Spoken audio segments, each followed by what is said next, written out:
Chapter 6. Breakfast with a Crocodile. How to describe it? Not a nightmare, it was much more real and frightening. As I slept, I felt myself go weightless. I drifted up, turned, and saw my own sleeping form below. I'm dying, I thought. But that wasn't it either. I was a ghost. I had a new shimmering golden form with wings instead of arms. I was some kind of bird. No, Sadie, not a chicken. Will you let me tell the story, please? I knew I wasn't dreaming because I don't dream in color. I certainly don't dream in all five senses. The room smelled faintly of jasmine. I could hear the carbonation bubbles pinging in the can of ginger ale I'd opened on my nightstand. I could feel a cold wind ruffling through my feathers, and I realized the windows were open. I didn't want to leave, but a strong current pulled me out of the room like a leaf in a storm. The lights of the mansion faded below me. The skyline of New York blurred and disappeared. I shot through the mist and darkness, strange voices whispering all around me. My stomach tingled as it had earlier that night on Amos's barge. Then the mist cleared, and I was in a different place. I floated above a barren mountain. Far below, a grid of city lights stretched across the valley floor. Definitely not New York. It was nighttime, but I could tell I was in the desert. The wind was so dry. The skin on my face was like paper. And I know that doesn't make sense, but my face felt like my normal face, as if part of me hadn't transformed into a bird. Fine, Sadie. Call me Carter the Chicken Head. Happy? Below me on a ridge stood two figures. They didn't seem to notice me, and I realized I wasn't glowing anymore. In fact, I was pretty much invisible, floating in the darkness. I couldn't make out the two figures clearly, except to recognize that they weren't human. Staring harder, I could see that one was short, squat, and hairless, with slimy skin that glistened in the starlight, like an amphibian standing on its hind legs. The other was tall and scarecrow skinny with rooster claws instead of feet. I couldn't see his face very well, but it looked red and moist, and, well, let's just say I was glad I couldn't see it better. "Where is he?" The toady-looking one croaked nervously. "Hasn't taken a permanent host yet," the rooster-footed guy chided. "He can only appear for a short time." "You sure this is the place?" "Yes, fool, he'll be here soon." A fiery form appeared on the ridge. The two creatures fell to the ground, groveling in the dirt, and I prayed like crazy that I really was invisible. "My lord," the toad said. Even in the dark, the newcomer was hard to see, just the silhouette of a man outlined in flames. "What do they call this place?" the man asked, and as soon as he spoke, I knew for sure he was the guy who'd attacked my dad at the British Museum. All the fear I'd felt in the museum came rushing back, paralyzing me. I remembered trying to pick up that stupid rock to throw, but I hadn't even been able to do that. I completely failed my dad. "My lord," Roosterfoot said, "the mountain is called Camelback. The city is called Phoenix." The fiery man laughed, a booming sound like thunder. "Phoenix! How appropriate! And the desert so much like home. All it needs now is to be scoured of life. The desert should be a sterile place, don't you think?" "Oh, yes, my lord," the toady agreed. "But what of the other four?" "One is already entombed," the fiery man said. "The second is weak. She'll be easily manipulated. That leaves only two, and they will be dealt with soon enough." "How?" the toady asked. The fiery man glowed brighter. "You are an inquisitive little tadpole, aren't you?" He pointed at the toad, and the poor creature's skin began to steam. "No!" the toady begged. "No!" I could hardly watch. I don't even want to describe it. But if you heard what happens when cruel kids pour salt on snails, you'll have a pretty good idea of what happened to the toady. Soon there was nothing left. Roosterfoot took a nervous step back, and I couldn't blame him. "We will build my temple here," the fiery man said, as if nothing happened. "This mountain shall serve as my place of worship. When it's complete, I will summon the greatest storm ever known. I will cleanse everything. Everything." "Yes, my lord," Roosterfoot agreed quickly. "And, if I may suggest, my lord, to increase your power—" The creature bowed and scraped and moved forward, as if he wanted to whisper in the fiery man's ear. Just when I thought Roosterfoot was going to become fried chicken for sure, he said something to the fiery dude that I couldn't make out, and the fiery dude burned brighter. "Excellent. If you can do this, you will be rewarded. If not—" "I understand, my lord." "Go then," the fiery man said. "Unleash our forces. Start with the long necks. That should soften them up. Collect the younglings and bring them to me. I want them alive before they have time to learn their powers. Do not fail me." "No, lord." "Phoenix," the fiery man mused. "I do like that very much." He swept his hand across the horizon, as if he were imagining the city in flames. "Soon I will rise from your ashes. It'll be a lovely birthday present." I woke with my heart pounding, back in my own body. I felt hot, as if the fiery guy were starting to burn me. Then I realized there was a cat on my chest. Muffin stared at me, her eyes half closed. "Meow." "How did you get in?" I muttered. I sat up, and for a second I wasn't sure where I was. Some hotel in another city? I almost called for my dad, and then I remembered. Yesterday. The museum, the sarcophagus. It all crashed down on me so hard I could barely breathe. "Stop," I told myself. "You don't have time for grief." And this is going to sound weird, but the voice in my head almost sounded like a different person. Older. Stronger. Either that was a good sign or I was going crazy. "Remember what you saw," the voice said. He's after you. You have to be ready. I shivered. I wanted to believe I'd just had a bad dream, but I knew better. I'd been through too much in the last day to doubt what I'd seen. Somehow I'd actually left my body while I slept. I'd been to Phoenix, thousands of miles away. The fiery dude was there. I hadn't understood much of what he said, but he talked about sending his forces to capture the younglings. Gee, I wonder who that could be. Muffin jumped out the bed and sniffed the ivory headdress, looking up at me as if she were trying to tell me something. You can have it, I told her. It's uncomfortable. She butted her head against it and stared at me accusingly. Meow! Whatever, cat. I got up and showered. When I tried to get dressed, I found that my old clothes had disappeared in the night. Everything in the closet was my size, but way different than what I was used to. Baggy drawstring pants and loose shirts. All plain white linen and robes for cold weather. Kind of what the fellahin, the peasants in Egypt, wear. It wasn't exactly my style. Sadie likes to tell me that I don't have a style. She complains that I dress like an old man. A button-down shirt, slacks, dress shoes. Okay, maybe. But here's the thing. My dad has always drilled into my head that I had to dress my best. I remember the first time he explained it to me. I was 10. We were on our way to the airport in Athens, and it was like 112 degrees outside. And I was complaining that I wanted to wear shorts and a t-shirt. Why couldn't I be comfortable? We weren't going anywhere important that day, just traveling. My dad put his hand on my shoulder. Carter, you're getting older. You're an African-American man. People will judge you more harshly. And so you must always look impeccable. Well, that isn't fair, I insisted. Fairness does not mean everyone gets the same, Dad said. Fairness means everyone gets what they need. And the only way to understand what you need is to make it happen yourself. Do you understand? I told him I didn't, but I still did what he asked. Like caring about Egypt and basketball and music. Like traveling with only one suitcase. I dressed the way Dad wanted to, because Dad was usually right. In fact, I'd never known him to be wrong until a night at the museum. Anyway, I put on the linen clothes from the closet. The slipper shoes were comfortable, though I doubted they'd be much good to run in. The door to Sadie's room was open, but she wasn't there. Thankfully, my bedroom door wasn't locked anymore. Muffin joined me and we walked downstairs, passing a lot of unoccupied bedrooms on the way. The mansion could have easily slept 100 people, but instead it felt empty and sad. Down in the great room, Khufu the baboon sat on the sofa with a basketball between his legs and a chunk of strange-looking meat in his hands. It was covered in pink feathers. ESPN was on the television, and Khufu was watching highlights from the games the night before. Hey, I said, though I felt a little weird talking to him. Lakers win? Khufu looked at me and patted his basketball like he wanted a game. Ah! Ah! He had a pink feather hang from his chin, and the sight made my stomach do a slow roll. Yeah, I said. We'll play later, okay? I could see Sadie and Amos out on the terrace, eating breakfast by the pool. It should have been freezing out there, but the fire pit was blazing, and neither Amos nor Sadie looked cold. I headed their way, then hesitated in front of the statue of Thoth. In the daylight, the bird-headed god didn't look quite so scary. Still, I could swear those beady eyes were watching me expectantly. What had the fiery guy said last night? Something about catching us before we learned our powers? It sounded ridiculous, but for a moment I felt a surge of strength, like the night before when I'd opened the front door just by raising my hand. I felt like I could lift anything, even this 30-foot-tall statue if I wanted to. In a kind of trance, I stepped forward. Muffin meowed impatiently and butted my foot. The feeling dissolved. You're right, I told the cat. A stupid idea. Besides, I could smell breakfast now. French toast, bacon, hot chocolate, and I couldn't blame Muffin for being in a hurry. I followed her out to the terrace. Ah, Carter, Amos said. Merry Christmas, my boy. Join us. About time, Sadie grumbled. I've been up for ages. But she held my eyes for a moment, like she was thinking the same thing I was. Christmas. We hadn't spent a Christmas morning together since Mom died. I wondered if Sadie remembered how we used to make God's Eye decorations out of yarn and popsicle sticks. Amos poured himself a cup of coffee. His clothes were similar to those he'd worn the day before, and I had to admit the guy had style. His tailored suit was made of blue wool. He wore a matching fedora, and his hair was freshly braided with dark blue lapis lazuli, one of the stones the Egyptians used for jewelry. You know, the one from Minecraft. Even his glasses matched. The round lenses were tinted blue. A tenor sax rested on a stand near the fire pit, and I could totally picture him playing out here, serenading the East River. As for Sadie, she was dressed in a white linen pajama outfit like me, but somehow she'd managed to keep her combat boots. She probably slept with them on. She looked pretty comical with the red streaked hair in the outfit, but since I wasn't dressed any better, I could hardly make fun of her. Amos? I asked. You didn't have any pet birds, did you? Khufu's eating something with pink feathers. Amos sipped his coffee. Sorry if that disturbed you. Khufu's very picky. He only eats foods that end in O. Doritos, burritos, flamingos. I blinked. Did you say Kata? Sadie warned. She looked a little queasy, like she'd already had this conversation. Don't ask. Okay, I said. Not asking.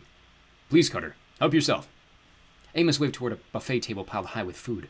Then we can get started with the explanations. I didn't see any flamingo on the buffet table, which is fine by me, but there was just about everything else.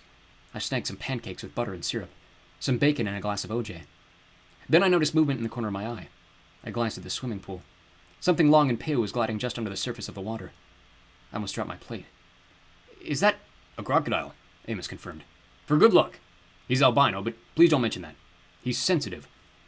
His name is Philip of Macedonia, Sadie informed me. I wasn't sure how Sadie was taking all this so calmly, but I figured if she wasn't freaking out, then I shouldn't either. That's a long name, I said. He's a long crocodile, Sadie said. Oh, and he likes bacon. To prove her point, she tossed a piece of bacon over her shoulder. Philip lunged out of the water and snapped up the treat. His hide was pure white and his eyes were pink. His mouth was so big he could have snapped up an entire pig. He's quite harmless to my friends, Amos assured me. In the old days, no temple would be complete without a lake full of crocodiles. They're powerful magical creatures. Right, I said. So, the baboon, the crocodile, any other pets I should know about? Amos thought for a moment. Visible ones? No, I think that's it. I took a seat as far from the pool as possible. Muffin circled my legs and purred. I hope she had enough sense to stay away from magic crocodiles named Philip. So, Amos, I said between bites of pancake. Explanations. Yes, he agreed. Where to start? Our dad, Sadie suggested. What happened to him? Amos took a deep breath. Julius was attempting to summon a god. Unfortunately, it worked. It was kind of hard to take Amos seriously talking about summoning gods while he spread butter on a bagel. Any god in particular? I asked casually. Or did he just order a generic god? Sadie kicked me under the table. She was scowling as if she actually believed what Amos was saying. Amos took a bite of bagel. There are many Egyptian gods, Carter, but your dad was after one in particular. He looked at me meaningfully. Osiris, I remembered. When Dad was standing in front of the Rosetta Stone, he said, Osiris, come. But Osiris is a legend. He's make-believe. I wish that were true. Amos stared across the East River at the Manhattan skyline, gleaming in the morning sun. The ancient Egyptians were not fools, Carter. They built the pyramids. They created the first great nation-state. Their civilization lasted thousands of years. Yeah? I said. And now they're gone. Amos shook his head. A legacy that powerful does not disappear. Next to the Egyptians, the Greeks and Romans were babies. Our modern nations, like Great Britain and America, blinks of an eye. The very oldest root of civilization, at least of Western civilization, is Egypt. Look at the pyramid on the dollar bill. Look at the Washington Monument, the world's largest Egyptian obelisk. Egypt is still very much alive. And so, unfortunately, are her gods. Come on, I argued. I mean, even if I believe there's a real thing called magic, believing in ancient gods is totally different. You're joking, right? But as I said it, I thought about the fiery guy in the museum, the way his face had shifted between human and animal, and the Statue of Thoth, how its eyes had followed me. Carter, Amos said. The Egyptians would not have been stupid enough to believe in imaginary gods. The beings they describe in their myths are very, very real. In the old days, the priests of Egypt would call upon these gods to channel their power and perform great feats. That is the origin of what we now call magic. Like many things, magic was first invented by the Egyptians. Each temple had a branch of magicians called the House of Life. Their magicians were famed throughout the ancient world. And you're an Egyptian magician? Amos nodded. So was your father. You saw it for yourself last night. I hesitated. It was hard to deny my dad had done some weird stuff at the museum. Some stuff that looked like magic. But he's an archaeologist, I said stubbornly. That's his cover story. You'll remember that he specialized in translating ancient spells, which are very difficult to understand unless you work magic yourself. Our family, the Kane family, has been a part of the House of Life almost since the beginning. And your mother's family is almost as ancient. The Fausts? I tried to imagine Grandma and Grandpa Faust doing magic, but unless watching rugby on TV and burning cookies was magical, I couldn't see it. They had not practiced magic for many generations, Amos admitted. Not until your mother came along, but yes, a very ancient bloodline. Sadie shook her head in disbelief. So now Mum was magic too? Are you joking? No jokes, Amos promised. The two of you combine the blood of two ancient families, both of which have a long, complicated history with the gods. You're the most powerful Kane children to be born in many centuries. I tried to let that sink in. At the moment, I didn't feel powerful. I felt queasy. You're telling me our parents secretly worshipped animal-headed gods, I said. Not worshipped, Amos corrected. By the end of the ancient times, the Egyptians had learned that their gods were not to be worshipped. They're powerful beings, primeval forces, but they're not divine in the sense that one might think of God. They're created entities, like mortals, only much more powerful. We can respect them, fear them, use their power, even fight them to keep them under control. Fight gods? Sadie interrupted. Constantly, Amos assured her. But we don't worship them. Thoth taught us that. I looked at Sadie for help. The old guy had to be crazy, but Sadie was looking like she believed every word. So, I said, why did Dad break the Rosetta Stone? Oh, I'm sure he didn't mean to break it, Amos said. That would have horrified him. In fact, I imagine my brethren in London have repaired the damage by now. The curators will soon check their vaults and discover that the Rosetta Stone miraculously survived the explosion. But it was blown into a million pieces, I said. How could they repair it? Amos picked up a saucer and threw it onto the stone floor. The saucer shattered instantly. That was to destroy, Amos said. I could have done it by magic, hobby, but it's simpler just to smash it. And now, Amos held out his hand. Join. Hinem. A blue hieroglyphic symbol burned in the air above his palm. The pieces of the saucer flew into his hand and reassembled like a puzzle, even the smallest bits of dust gluing themselves into place. Amos put the perfect saucer back on the table. Some trick, I managed. I tried to sound calm about it, but I was thinking of all the odd things that had happened to my dad and me over the years, like those gunmen in the Cairo hotel who'd ended up hanging by their feet from a chandelier. Was it possible my dad had made that happen with some kind of spell? Amos poured milk in the saucer and put it on the floor. Muffin came patting over. At any rate, your father would never intentionally damage a relic. He simply didn't realize how much power the Rosetta Stone contained. You see, as Egypt faded, its magic collected and concentrated into its remaining relics. Most of these, of course, are still in Egypt, but you can find some in almost every major museum. A magician can use these artifacts as focal points to work more powerful spells. I don't get it, I said. Amos spread his hands. I'm sorry, Carter. It takes years of study to understand magic. I'm trying to explain it to you in a single morning. The important thing is, for the past 6 years, your father has been looking for a way to summon Osiris, and last night he thought he had found the right artifact to do it. Wait, why did he want Osiris? Sadie gave me a troubled look. Carter, Osiris was the Lord of the Dead. Dad was talking about making things right. He was talking about Mum. Suddenly the morning seemed colder. The fire pit sputtered in the wind coming off the river. He wanted to bring Mom back from the dead? I said. But that's crazy. Amos hesitated. It would have been dangerous, inadvisable, foolish, but not crazy. Your father is a powerful magician. If in fact that's what he was after, he might have accomplished it using the power of Osiris. I stared at Sadie. You're actually buying this? You saw the magic at the museum. The fiery bloke. Dad summoned something from the stone. Well, yeah, I said, thinking my dream. But that wasn't Osiris, was it? No, Amos said. Your father got more than he bargained for. He did release the spirit of Osiris. In fact, I think he successfully joined with the god. Joined with? Amos held up his hand. Another long conversation. For now, let's just say he drew the power of Osiris into himself. But he never got the chance to use it because, according to what Sadie's told me, it appears that Julius released 5 gods from the Rosetta Stone. 5 gods who were all trapped together. I glanced at Sadie. You told him everything? He's going to help us, Carter. I wasn't quite ready to trust this guy, even if he was our uncle, but I decided I didn't have much choice. Okay, yeah, I said. The fiery guy said something like, you released all 5. What did he mean? Amos sipped his coffee. The faraway look on his face reminded me of my dad. I don't want to scare you. Oh, too late! The gods of Egypt are very dangerous. For the last 2,000 years or so, we magicians have spent much of our time binding and banishing them whenever they appear. In fact, our most important law, issued by Chief Lector Iskandar in Roman times, forbids unleashing the gods or using their power. Your father broke that law once before. Sadie's face paled. Does this have something to do with Mom's death? Cleopatra's Needle in London? It has everything to do with that, Sadie. Your parents, well, they thought they were doing something good. They took a terrible risk, and it cost your mother her life. Your father took the blame. He was exiled, I suppose you'd say. Banished. He was forced to move around constantly because the house monitored his activities. They feared he would continue his, research. As indeed he did. I thought about the times that Dad would look over his shoulder as he copied some ancient inscriptions. It was time to change hotels, or warn me not to look in his work bag, or copy certain pictures from old temple walls, as if our lives depended on it. Is that why you never came around? Sadie asked Amos. Because Dad was banished? The house forbade me to see him. I loved Julius. It hurt me to stay away from my brother and from you children, but I could not see you. Until last night when I simply had no choice but to try to help. Julius has been obsessed with finding Osiris for years. He was consumed with grief because of what happened to your mother. When I learned that Julius was about to break the law again, to try to set things right, I had to stop him. A second offense would have meant a death sentence. Unfortunately, I failed. I should have known he was too stubborn. I looked down at my plate. My food had gotten cold. Muffin leapt onto the table and rubbed against my hand. When I didn't object, she stared, eating my bacon. Last night at the museum, I said. The girl with the knife, the man with the forked beard. They were magicians too, from the House of Life. Yes, Amos said.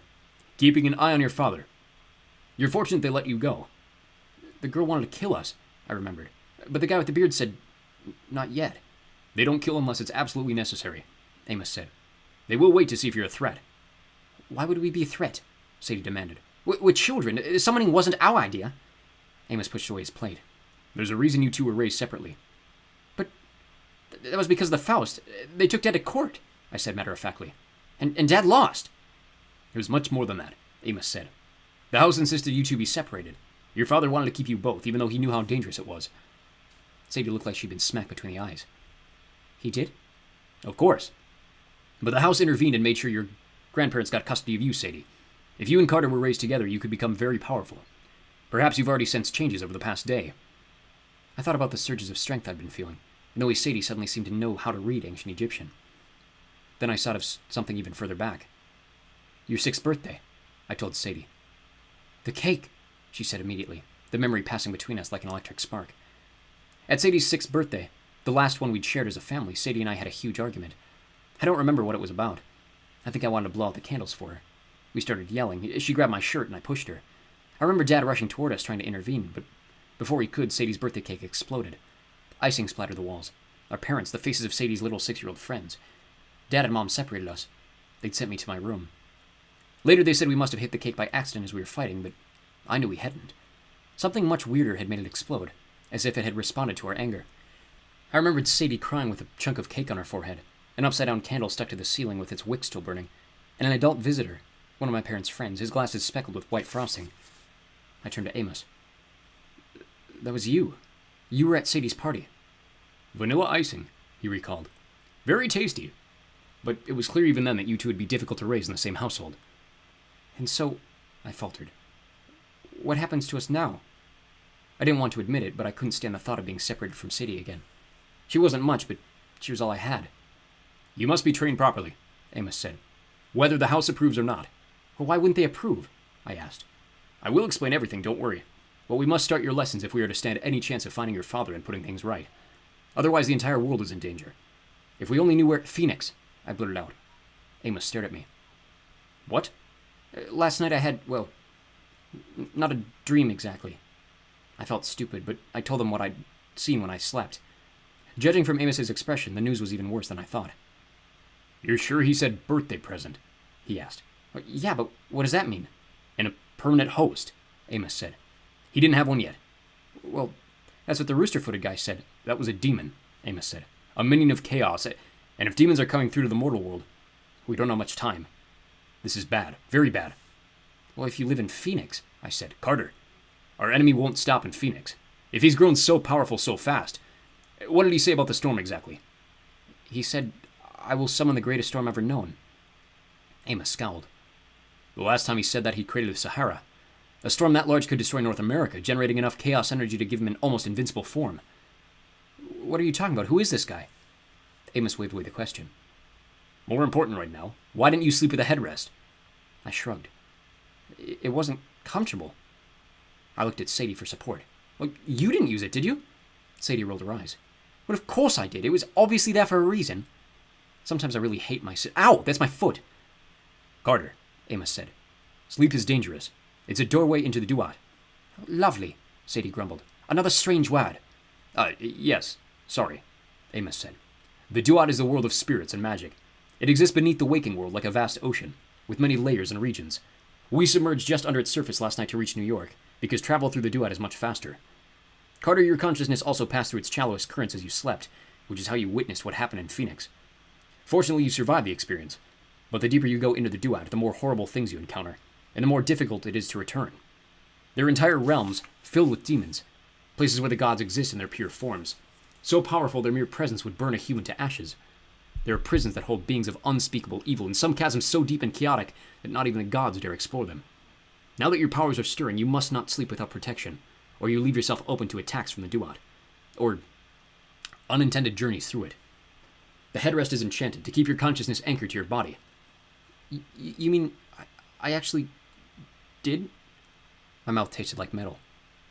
Could he have killed me? Amos's expression was grave. The fact that your soul can travel like that means you're progressing faster than I thought. Faster than should be possible. If the Red Lord had noticed you... The Red Lord? Sadie said. That's the fiery bloke. Amos rose. I must find out more. We can't simply wait for him to find you. And if he releases the storm on his birthday, at the height of his powers... You mean you're going to Phoenix? I could barely get the words out. Amos, that fiery man defeated Dad like his magic was a joke. Now he's got demons, and he's getting stronger, and he'll be killed. Amos gave me a dry smile, like he'd already weighed the dangers and didn't need a reminder. His expression reminded me painfully of Dad's. Don't count your uncle out so quickly, Carter. I've got some magic of my own. Besides, I must see what's happening for myself if we're to have any chance of saving your father and stopping the Red Lord. I'll be quick and careful. Just stay here. Muffin will guard you. I blinked. The cat will guard us. You can't just leave us here. What about our training? When I return, Amos promised. Don't worry, the mansion is protected. Just do not leave. Do not be tricked into opening the door for anyone, and whatever happens, do not go into the library. I absolutely forbid it. I will be back by sunset. Before we could protest, Amos walked calmly to the edge of the terrace and jumped. No! Sadie screamed. We ran to the railing and looked over. Below was a 100-foot drop into the East River. There was no sign of Amos. He'd simply vanished. Philip of Macedonia splashed in his pool. Muffin jumped onto the railing and insisted we pet her. We were alone in a strange mansion with a baboon, a crocodile, and a weird cat, and apparently the entire world was in danger. I looked at Sadie. What do we do now? She crossed her arms. Well, that's obvious, isn't it? We explore the library.